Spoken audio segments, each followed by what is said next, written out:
시국 선언문, 국민으로부터 받은 국가 권력을 노골적으로 사유화시킨 현 정권의 부도덕함이 만천하에 드러났음에도 여전히 숨기기에만 급급하고 오히려 계속 권력을 유지하려고만 하는 현 정권을 더 이상 묵인할 수 없습니다. 처음 이 사건이 불거졌을 때 청와대는 유언비어를 엄단하겠다고 했고, 연설문 누출 사건이 터졌을 때에는 봉건시대에나 있을 법한 이야기라고 둘러댔습니다.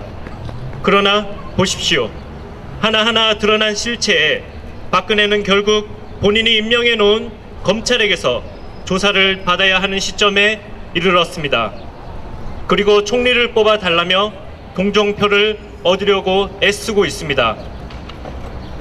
들통날 때만 자백하는 박근혜는 마치 범죄를 숨기려는 파렴치범 같습니다. 이제 우리는 전체를 되돌아보아야 합니다. 대통령이 될 때도 국정원의 선거 개입이 드러났지만 국민은 이렇게까지 분노하지 않았습니다. 세월호 사건 때도 국민은 슬픔과 함께 분노까지 억눌렀습니다. 입만 열면 경제를 떠들지만 결국 36%의 국가빚을 증가시켰습니다. 하루아침에 개성공단을 폐지했고 남과 북은 완전히 끊어졌습니다. 사드를 배치한다고 했으며 이제 일본군과 정보보호협정을 체결하고 있습니다. 그렇게 대통령이 된 이후로 박근혜는 분리할 때마다 경제를 들먹거렸고 국가안보를 핑계로 국민들의 입을 틀어막았습니다.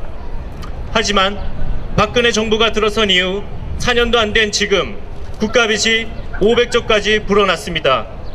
이 숫자는 노무현, 이명박 두 시대를 합쳐도 못 따라가는 어마어마한 수치입니다. 이렇게 박근혜는 마치 브레이크가 풀린 자동차처럼 국정을 운영해 오면서 신호등마저 무시해가며 아무런 제약 없이 지난 4년간 대통령의 자리를 버티고 있었습니다. 해외 순방 때는 비선 실세들의 한복과 가방을 이용했고 어설픈 영어와 불어, 중국어까지 써가면서 대한민국 국가 원수로서의 위상을 추락시켰습니다. 우주가 도와준다, 혼이 있다 없다는 주문을 써가며 국정을 운영했습니다. 이런 박근혜를 보면서도 국민들은 가만히 있었습니다. 세월호에서 가만히 있으라는 선장의 말을 듣고 우리 아이들은 차가운 바닷속에 잠들었습니다. 이제 박근혜와 새누리당은 우리 국민들에게 가만히 있으라고 또다시 요구하고 있습니다. 교민 여러분, 최순실 박근혜 게이트를 지켜보며 터져나오는 분노를 금할 수 없습니다. 가만히 있었으면 좋겠지만 더 이상 가만히 있을 수가 없습니다.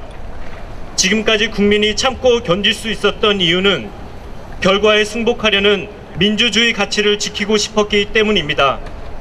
하지만 박근혜는 국민으로부터 부여받은 권한을 국민이 알지 못하는 특정 세력에게 바쳤습니다. 이것이 박근혜가 물러나야 하는 가장 큰 이유입니다. 그리고 이러한 박근혜의 진 모습을 이미 알고 있으면서도 침묵을 지켰고 박근혜를 보호해왔던 새누리당 역시 해체되어야 합니다. 오늘 우리는 다음과 같이 선언합니다.